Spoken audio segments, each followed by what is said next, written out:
Another Jeepin' with Cool Guy video. What else have you got to do with your time?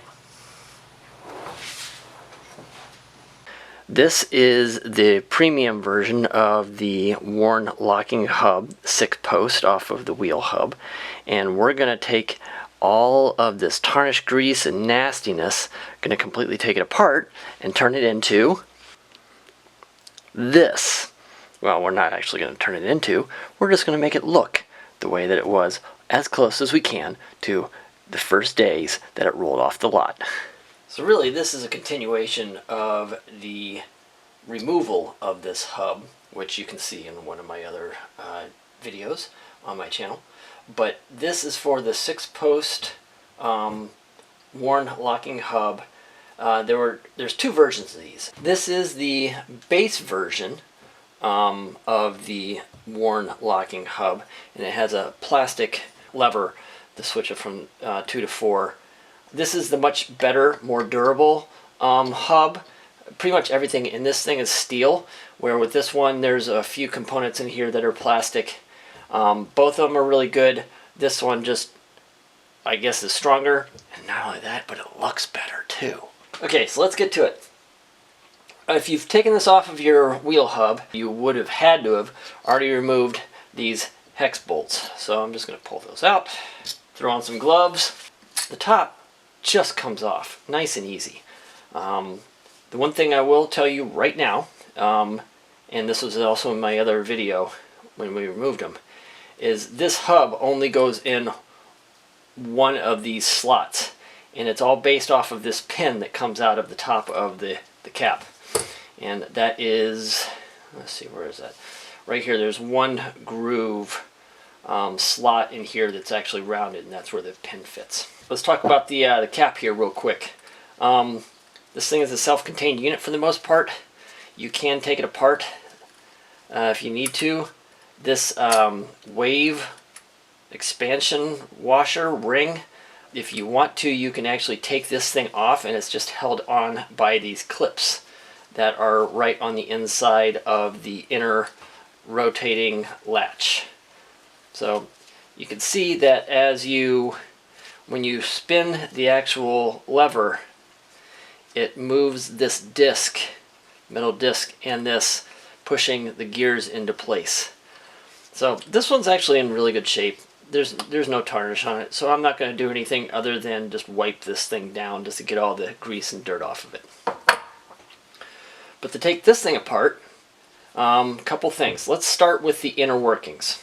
To get this inner gear out, sprocket, there's a very thin retaining ring that goes along the inside just above that gear. So push down on the gear, give yourself a little bit of extra room, and then just use a small screwdriver and just pull it out of the slot. The area that I pointed out to you about 10 seconds ago, where the pin of the cap fits into, is where the actual ring splits. So what you want to do is you want to find where that area is, and that's where you can start pulling the ring out. So just pop it right out of the groove. And when you put it back in, that's where it's going to go in. The split between the ring is going to go right in the spot of where that pin actually goes in. Now that you've obviously seen that we released it, the spring pushes that inner locking gear up. Take that out. Then you just pull the spring out, and then to get this last your spline, your spindle gear, you need to flip it over. Get out a towel of some sort or something that can clean off this inner lock ring. In the process of trying to get this ring off, you have to find the point at where this lock ring splits. So found it right there, and you just get a screwdriver underneath it and you just kind of wedge it out. Now the thing that's interesting about this is it's not just one layer. It's like a slinky almost, where it's got a couple different layers, or 2 layers to it, like it wraps around itself probably twice. Once you pull that out, then that gear will drop right through. All that we need to do now is to degrease this thing. So I'm going to go through these parts in the degreaser, get them all cleaned up, and then we'll move on to the next step. This layered slinky washer, you can see how it actually has, it kind of doubles back on itself. Wanted to show you a couple other things. Once you take this out, then there is one more washer that goes on this side of the gear, because this is the groove that actually goes through here. Like that.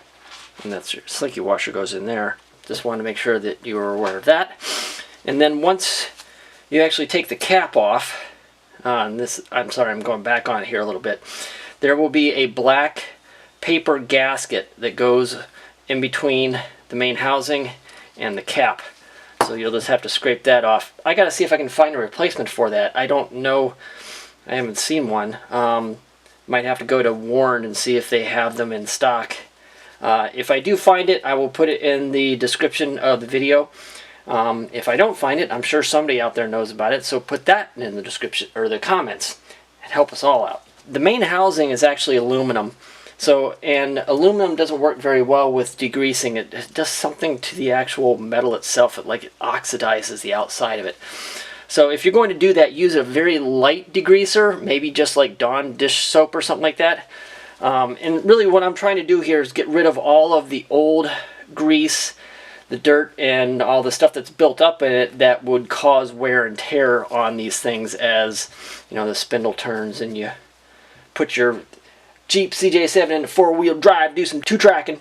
So anyways, now we've got these all cleaned up.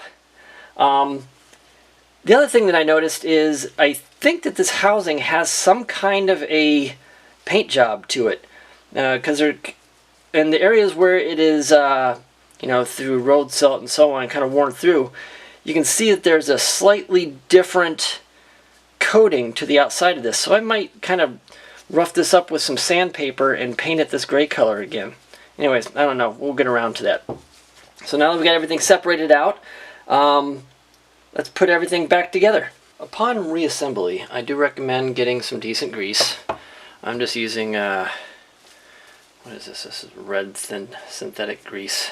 What I recommend doing is just, do not overdo this. It does not need a ton of grease. It just needs enough to lubricate the grooves and the gears as they mesh, because these things really, they don't rotate on each other and take a high amount of speed. For the most part, the only thing that these things really do is just move up and down and engage with each other. So you just want to make sure that you've got enough on there to where you've got a good layer of protective grease. So I just kind of run up and down the grooves. This is also something that you're supposed to do, I guess, like every 60,000 miles or something like that. You're supposed to service the hubs, and I guess that means taking the cap off and looking at it and either re-greasing it or just making sure that everything's in good working order. So whether you do this as a regular routine or you're doing this as a restoration, trying to get it back into good shape, this is what you need to do. And then I take the bottom sprocket gear, run a nice little layer around here, just so that it's got a nice frictionless area. Put a little bit on the bottom down here, the bottom part of this gear where that washer is going to fit. And you take your washer, oh no, oops, would be this way. Yeah, because I want to have it on the side that has the groove, because the groove is where that lock ring goes. Drop it down through. And then to apply, or to put this slinky washer back into place, this is actually really easy. All you need to do is just get it started, hold the tip of it in the slot, and then use your other finger and just run around the outside. And the thing should fall right into that groove as you push it around. And there you go. That's in there. Alright, it's not going anywhere. Cool.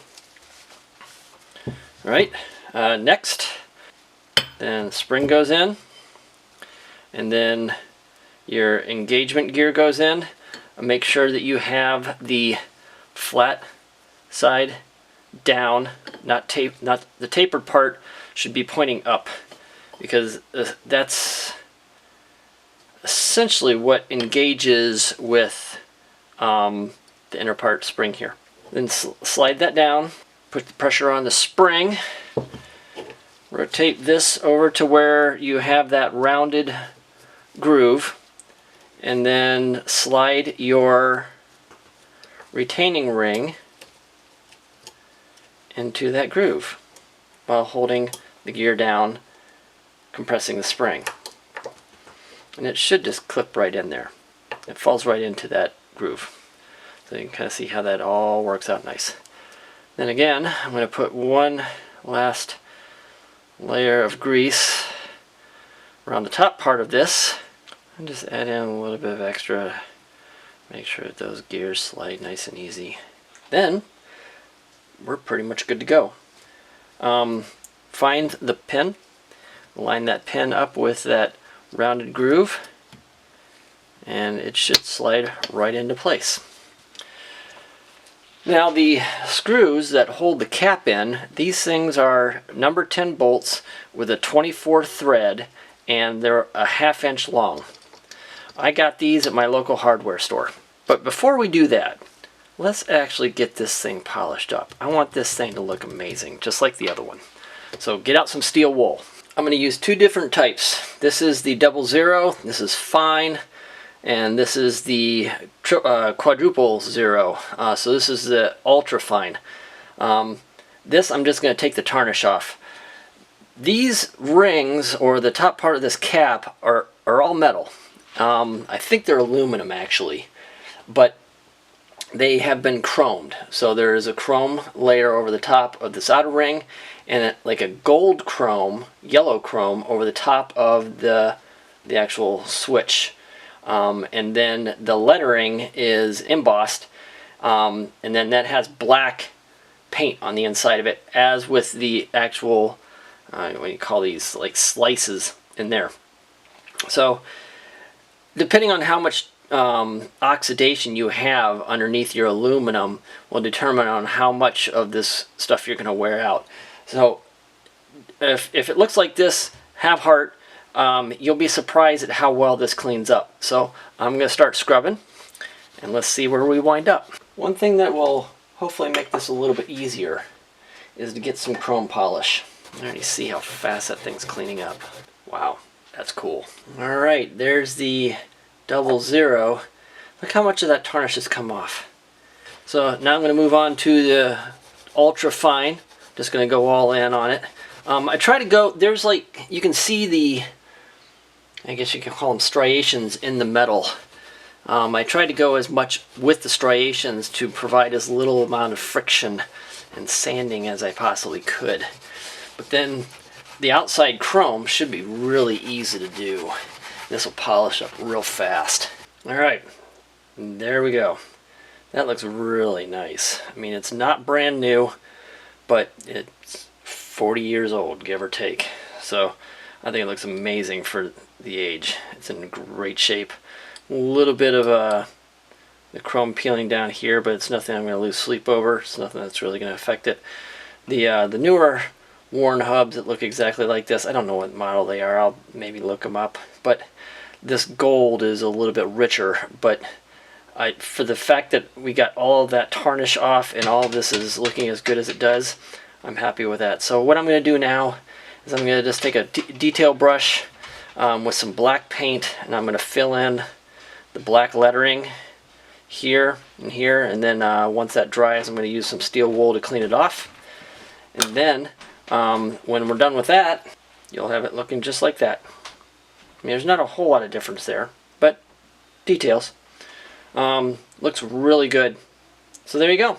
That's how you restore and service your worn locking hub, getting all the grease and everything cleaned up And one last point, I don't really know what the foot poundage is for these screws. I can only assume that it's got to be fairly light. I'd probably maybe put it at 10, if that much. I don't know, we'll have to see. But if I do find what the actual torque specs are for this screw going down into the hub, I'll put it in the description. If it's not there, I don't know what it is. Anyways, thank you for watching. Like and subscribe. See you next time.